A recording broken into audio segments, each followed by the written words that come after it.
how can you make things as simple as possible and stop overcomplicating something that doesn't need to be complicated? If they're reaching out to you, they're interested in working with you, just get out of your own way and make it as easy as possible for them to move forward and work with you and cut off all the fluff. So how did we book a $22,000 wedding in only 2 weeks with only 2 emails?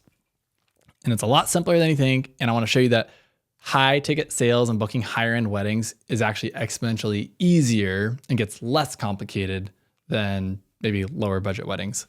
So the quick story is we get a reach out from a planner that we've never worked with before actually, and said, hey, this is my client getting married on this date. This is where the venue referred you. So we knew where it was, which is a place that we've worked with a lot and we can host really nice weddings, and gave us the details of what the client was looking for. So within like an hour, Jessica opened up Canva on her phone, put together a guide custom for what she needed, sent it over, and that was our first email. So she had her email, our first email saying, here it is, and that's that. 2 weeks later, we hear nothing. Well, sorry, we don't hear anything for 2 weeks. And then right 2 weeks on the dot, planner reaches back out saying, hey, they would love to move forward. They want to go with the $22,000. They would love to move forward. They want to go with the $22,000 option for video only. It's like, great. So again, within about an hour or so, we put together the contract and invoice and sent it over. Said, here's a link to the contract. Here's a link to the invoice. And that's that.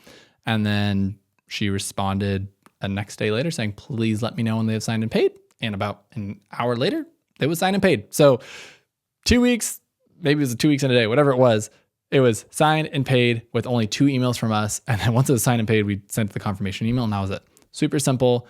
We didn't ask them to get on a call. We didn't ask them more follow-up questions. When we were ready for the contract invoice, we were able to send it right away without asking for more things. And it was as friction-free as possible. And that's like the general ideas I want to show you, is that booking higher end weddings and working with clientele sales isn't doing more. It's honestly doing less. It doesn't need to be super complicated. So here's a little story about our water filter to kind of show you like how I experienced what the flip side of it is, and just reaffirmed why luxury is restrained and how that is so much more valuable for people. So water filter time is and how does a water filter apply to booking high-end weddings? We live on a well, we have terrible water, and we've been trying for years to get better water filters, but every time we've had someone come out, they don't really do a good job, and we paid for some, and it's annoying. But Jessica's at a point where she was tired of having murky water that looks like lake water when their kids give a bath. So I gave a call, looked on Yelp. I just started giving people calls. The first person that answered the phone, tell them about what we're looking for. And it was like angels from heaven singing. They were like, oh, I know the iron issue you have, blah, blah, blah. This is a solution that we have. And I'm like, done. Great. Where do I sign? Basically, I'm like, that sounds great. But then he kept on talking and talking and talking and talking and talking. And I was like, you already got me. Like, just tell me how much it was. And then he tells me how much it was, assuming it was gonna be too much money. So then he starts discounting. And I was like, if it solves a problem, I probably would have been fine spending twice as much money if there was a guarantee that the problem, really the only thing was like, I was scared of is that they're gonna put it in and still not gonna work. Like that was my like hesitation. But he's like, yeah, no, we guarantee. So I'm like, great. And then throughout the whole process, it just kept on getting worse. Like he would call me randomly at like 8 o'clock at night, asking questions that didn't even really need an answer about like just checking about scheduling, but it wasn't even like a firm reschedule. Cause I was like, hey, just let me know as soon as possible. And just all these things where I was like, one, I've texted you and now you're just calling me late at night. So I just ignore the call and text him back. And this happened a few times, even at the point where I guess someone on their team got my phone number wrong. He showed up at my house at like 7:30 at night. We weren't home. He left like this handwritten note that looked kind of sketchy, and then went to our neighbor's house to try to get a hold of us. So our neighbor called, and I was just like, what is going on? We live out in the country a little bit, so it's like kind of weird to just pull up to people's house. Like you can't even see our house off the road. But so he was really nice, and I was like, I think he was trying really hard to like serve us. But to me, I was like, I don't want to have all these touch points. I want my water fixed, and I just want to know the date that I'm home that it can be done. And he was adding all these things all the way to the end of where they're installing it. It took him all day. And then he gets there to make sure the work's all done well. And we're like prepping to have dinner. And like my wife, Jess, is sitting with the kids at the diner table and he's still talking. And I was like, super, super nice guy. But I'm like, I want to have dinner with my kids. I don't want to be talking more about the water and the type of stuff is in the water softener, right?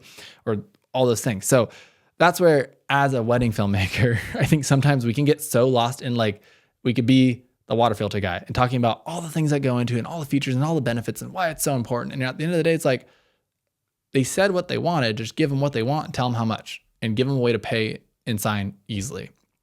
So how can you strip away all the things? And to me, if I got on the call and it was 5 minutes saying, hey, it's $10,000, we're gonna make your water clean no matter what, put in whatever filters we need, don't worry about it.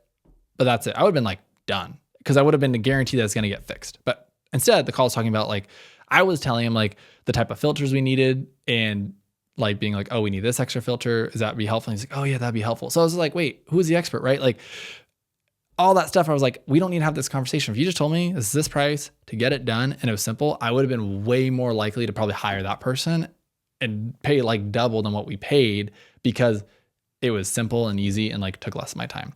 So that's where in your business is, how can you streamline and to cut out all the fluff? And if someone's reaching out, especially off a referral, most of it is just say less to not lose a sale. By saying more is how you're probably losing the sale, because you're being more difficult to work with, or asking for more info that you don't necessarily need is going to like push them away and add it more difficult. And think about each experience someone has with your business, like via email, phone call, whatever it is. How do you make it like a little like thing that makes their life easier? Like having a little bit of candy, a little delight. We're like, oh, that was so easy, instead of like a little paper cut. So a couple of things are tactically of what we did is we responded, we gave them a PDF guide, easy to share, gives them the option to either share a nice PDF for the client or they can figure out what package they wanted to share with them, right? So that was super simple.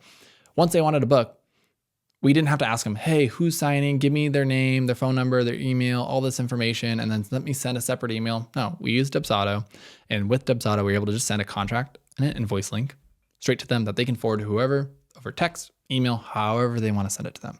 And even in the contract, we do placeholders where people could just type in their name, their email, their phone number, their address, all the info they need for the contract, and the planner could pre-fill it in. If we already have the info, we'll pre-fill it in, and anyone who's signing can edit it until it's signed. And once it's signed, it's like locked in, but it makes it so simple where just that alone avoids 3 or 4 emails back and forth. And I don't know about you, but I don't really like emails. It's not fun. So if you could just streamline things as much as possible and just understand that is a lot more simple than you're probably making it for yourself. We don't use Dubsado for the automations. They have automations. They have all these things. We don't use all that. It's really just to be able to send a contract and invoice super simply and just make it down to the basics. If you're a wedding filmmaker, like you're not probably doing hundreds of weddings a year. You're just doing like 10 to 20, right? Or 5 to 10. It's not that many. You can be intentional and just be a human and get it done and make it really, really simple for your clients, and just challenge you is how can you make things as simple as possible and stop overcomplicating something that doesn't need to be complicated. If they're reaching out to you, they're interested in working with you, just get out of your own way and make it as easy as possible for them to move forward and work with you and cut off all the fluff. And it will be hopefully surprising to you how much simple it really can be. And this was just a moment for us where I was like, it was reaffirming where it's like, hey, sometimes clients do want to get on call, but if they don't need to, why waste your time? Why waste their time? I respect some people want to get on calls, but for our brand, it's just how do you make it as simple as possible for them so that way you don't need to take up more of the time and make their life nice and easy. So with that, thank you for listening or watching wherever you're watching this. I hope this challenges you to